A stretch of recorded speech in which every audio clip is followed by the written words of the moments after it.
Welcome to Beyond the Trailers coverage of the 2012 Academy Awards, giving you an in-depth look at the top categories. And be sure to cast your vote for who you think should win in our poll at tinyurl.com/BTTOscarVote2012. And there's even a write-in section, as this year the Oscars are snub central. Now let's take a look at the first half of the 9 nominees for Best Picture. The Artist. Who would have ever guessed that a black and white silent film made by the French would be the frontrunner for Best Picture? Harvey Weinstein, that's who. The awards whisperer even made this part of his pitch to buy the distribution rights for The Artist, promising writer-director Michel Hazanavicius and company that he could take them all the way. I hope he meant just to the ceremony, as while The Artist is the frontrunner, it's certainly not guaranteed a win. And while it went into the Oscars knowing that The Descendants would be serious competition, it has now suddenly spotted Hugo closing in with 11 nominations, the most of any movie. The Artist did come in second, though, with 10. I guess the only question that's left is where exactly is The Artist on the buzz bubble?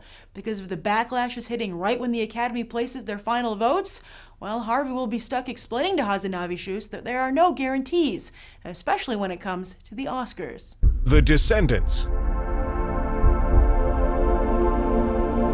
There's no doubt about it, Alexander Payne is a fine Oscar bait craftsman. The pessimist would say that ever since About Schmidt, he's joined the Oscar club of directors whose films always get nominated no matter what. But an optimist would say that maybe he just makes good movies. Thankfully for everybody though, when you win an Oscar, no justification, good or bad, is necessary.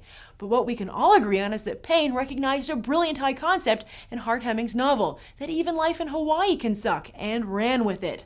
That idea, coupled with George Clooney's self-effacing turn, has proved irresistible to critics as the film is number 1 or 2 on all the big top 10 lists. But Shailene Woodley's snub might signal that the Academy isn't as much in love with The Descendants as the critics are, meaning that while it will most definitely win 1 or more categories on Oscar night, this top award might be more elusive than it appears. Extremely loud and incredibly close.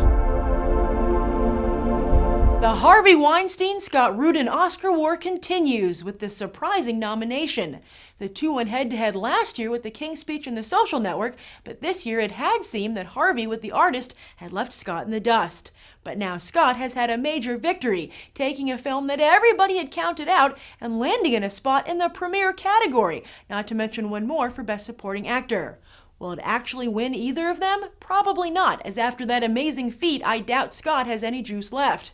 But what a display of behind-the-scenes Hollywood deal-making, to take a spot from favorites like My Week with Marilyn, Bridesmaids, J. Edgar, and even his own Girl with the Dragon Tattoo. Like all magic tricks, though, I'm sure we'll never learn how it was done. Hugo. And to think the Hollywood Foreign Press Association was accused of having a soft spot for Scorsese. Looks like they've got nothing on the Academy, who shocked everyone by making Hugo this year's Oscar headline with the most nominations. Then again, it's easy to see how a film that touchingly underscores the importance of film history and restoration would appeal to the Academy's older voting bloc.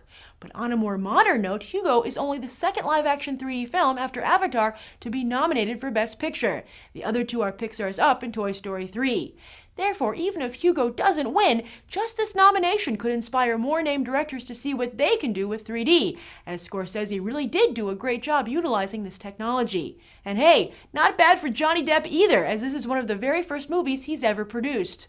So next time you see him, just remember that underneath all that makeup, there's an Oscar-nominated and perhaps Oscar-winning producer. The Help. So since this movie made the most money at the box office of all the nominees and is pretty much guaranteed to take home Best Supporting Actress and maybe even Best Actress, will the Academy feel this nomination is enough? That's the problem with having so many nominations in one category. Many are just for show with no real chance of winning. By the way, so much for the Academy's fancy new rules that could result in anywhere from 5 to 10 Best Picture nominees.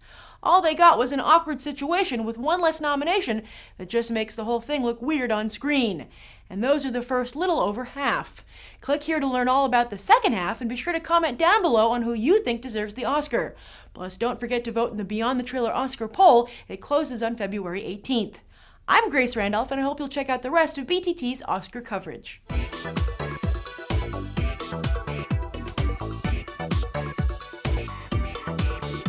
Bye.